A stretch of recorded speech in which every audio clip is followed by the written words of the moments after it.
Allah tidak akan membebani sesuatu kaum atau suatu hamba selain sesuai dengan kadar kesanggupan.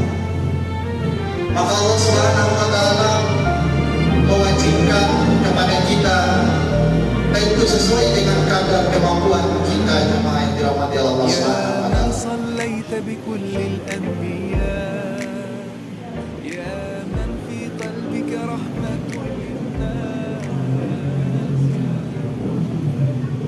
Assalamualaikum warahmatullahi wabarakatuh.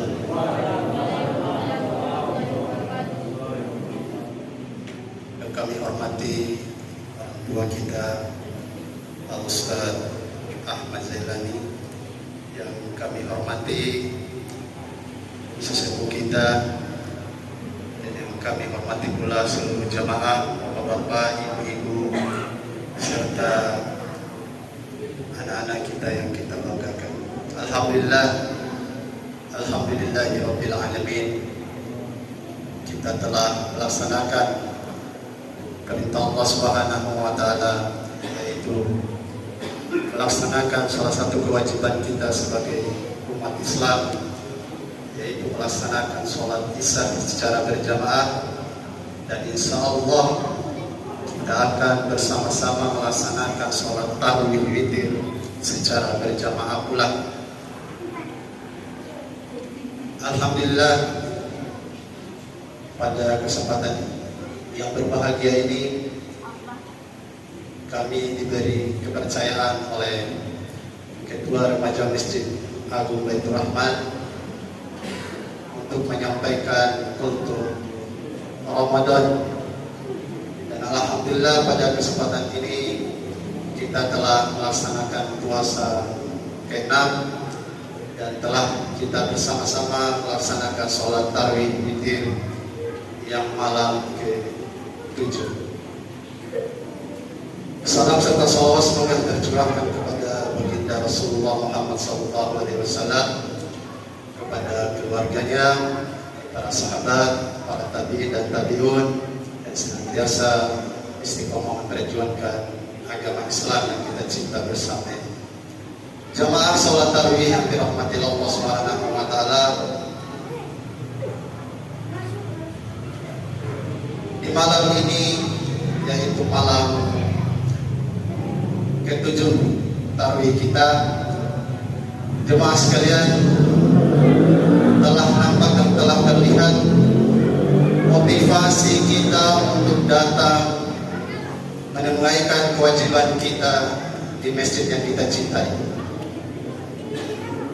Diibaratkan kalau dalam permainan sepak bola 20 kali 20 menit,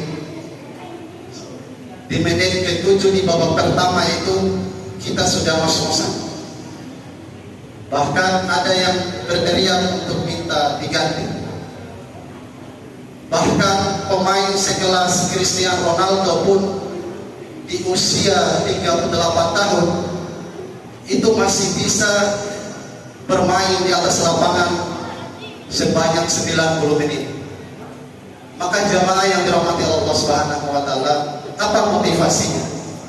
Motivasinya adalah karena banyak yang mencintai dan menunggu gol-gol yang diciptakan oleh Cristiano Ronaldo. Maka pada kesempatan ini kita baru melaksanakan 6 hari Ramadan.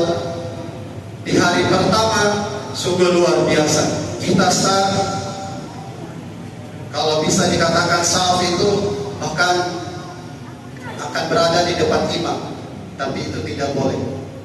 Tetapi berjalan beberapa hari, saf-saf yang ada di masjid kita semakin, bukan lagi semakin ke belakang, tetapi semakin terdepan, ya, kosong.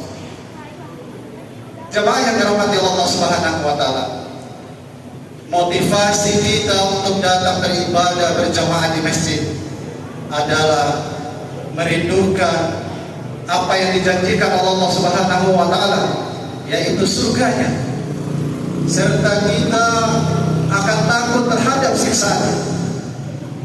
bagaimana tersiksanya ketika kita berada di alam kubur, jamaah sekalian. Bagaimana Allah Subhanahu wa taala menggambarkan siksaan-siksaan yang ada di neraka jahanam. Jadi jemaah yang dirahmati Allah Subhanahu wa taala, motivasi kita datang berjamaah di masjid yaitu merindukan yang telah dijanjikan oleh Allah Subhanahu wa taala, yaitu surga. Kita merindukan kehidupan yang kekal abadi. Maka pada malam ini merupakan salah satu rasa syukur kita kepada Allah Subhanahu wa taala, karena inilah kita yang dianggap pemain bertahan di awal Ramadan ini. Terlihat pada malam ini, apalagi kita di Anakalang ini hanya memiliki 2 rumah ibadah. Yang satunya musola di Tanah Modo, yang kedua Masjid Agung kita yang pada malam ini kita berada di masjid yang kita cintai.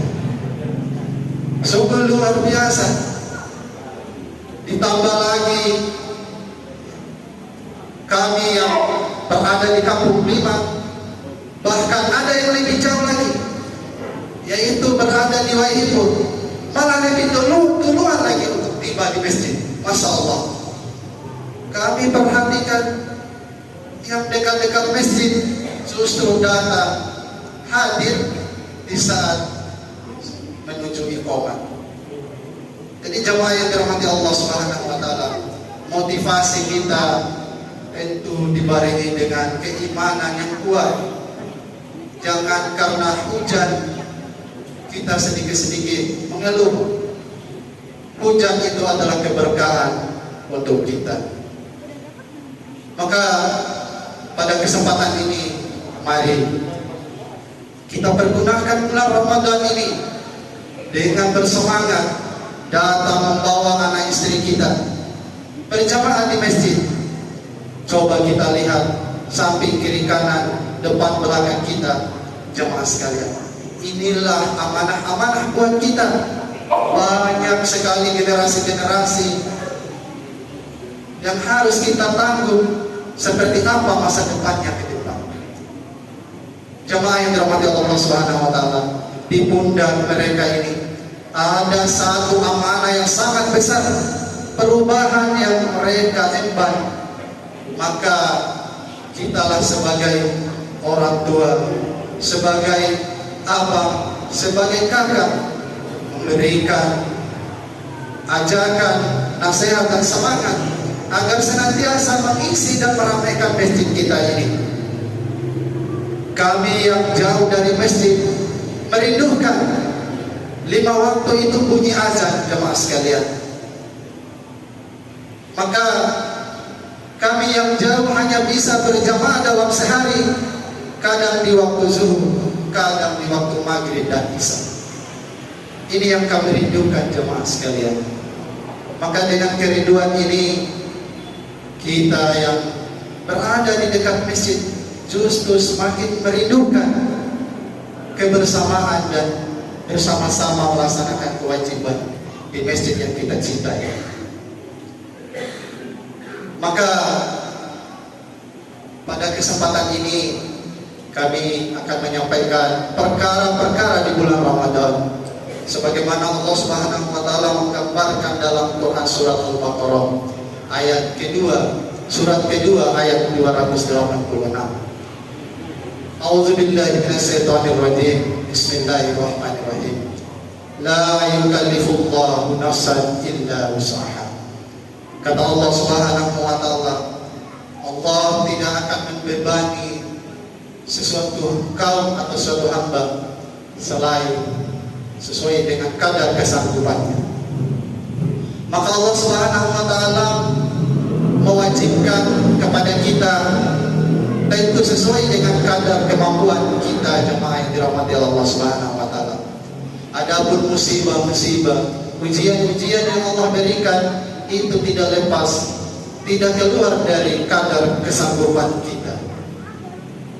Kemudian yang kedua, Allah Subhanahu wa taala bahkan mengkondisikan suatu perkara-perkara ketika kita tidak sanggup sholat dengan cara berdiri, maka Allah Subhanahu wa taala memberikan keringanan untuk kita untuk sholat sambil duduk. Jika demikian tidak bisa, maka Allah Subhanahu wa taala memberikan kita keringanan untuk melaksanakan sholat dengan cara berbaring. Jamaah yang dirahmati Allah Subhanahu wa taala, semuanya telah diberikan oleh Allah Subhanahu wa taala tanpa ada celah, tanpa ada kesulitan sedikit pun, agar bagaimana kewajiban-kewajiban kita bisa kita tunaikan. Kemudian yang selanjutnya, masalah saum di bulan Ramadan. Dalam perkara saum dan di bulan Ramadan pun Allah Subhanahu wa taala memberikan keringanan untuk kita, jemaah yang dirahmati Allah Subhanahu wa taala. Jika kita berada di dalam perjalanan yang cukup panjang, maka Allah Subhanahu wa taala memberikan keringanan untuk tidak berpuasa. Apakah melewati jalan darat ataukah melewati di atas laut, maka Allah Subhanahu wa taala memberikan keringanan untuk kita untuk tidak berpuasa. Maka pertanyaannya, jemaah yang dirahmati Allah Subhanahu wa taala, seperti apakah keringanan yang Allah berikan? Yang dimana tadi di kondisi dalam perjalanan yang cukup jauh, ya bagi ibu-ibu atau bapak-bapak yang dalam kondisi tersebut, maka boleh tidak berpuasa dan cukup menggantinya di hari lain. Hari lain yang dimaksudkan jemaah sekalian yaitu setelah di bulan Ramadan. Kemudian yang terakhir, masalah zakat. Zakat tentu bukan hanya zakat fitrah jemaah sekalian. Jenis-jenis zakat itu cukup banyak, dan bahkan Allah Subhanahu wa taala mengatakan di dalam Al-Quran ada 84 ayat Allah menggambarkan akan wajibnya zakat untuk umatnya, jemaah yang dirahmati Allah Subhanahu wa taala. Maka untuk perkara zakat ini kami senantiasa mengingatkan bahwa bagi jemaah sekalian yang memiliki harta yang tersimpan dalam 1 tahun ataupun usaha yang sudah berjalan 1 tahun, usaha apapun, ataukah pertanian yang menggunakan air hujan ataupun yang menggunakan irigasi yang disiapkan oleh pemerintah, maka di dalamnya itu ada kewajiban yang harus kita tunaikan, yaitu zakat. Sekali lagi kami mengingatkan bahwa di bulan Ramadan ini bukanlah hanya zakat fitrah yang harus kita tunaikan, melainkan zakat mal, zakat harta dan sebagainya. Jemaah yang dirahmati Allah Subhanahu wa taala, itulah yang dapat kami sampaikan. Lebih dan kurangnya kami mohon maaf. Billahi fisaqil haq fastabiqul khairat. Wassalamualaikum warahmatullahi wabarakatuh.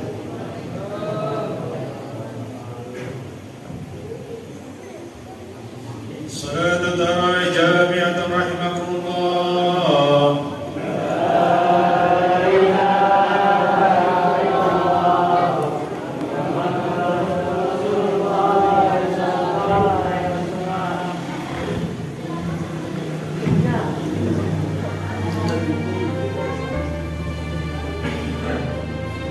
Allahu Akbar.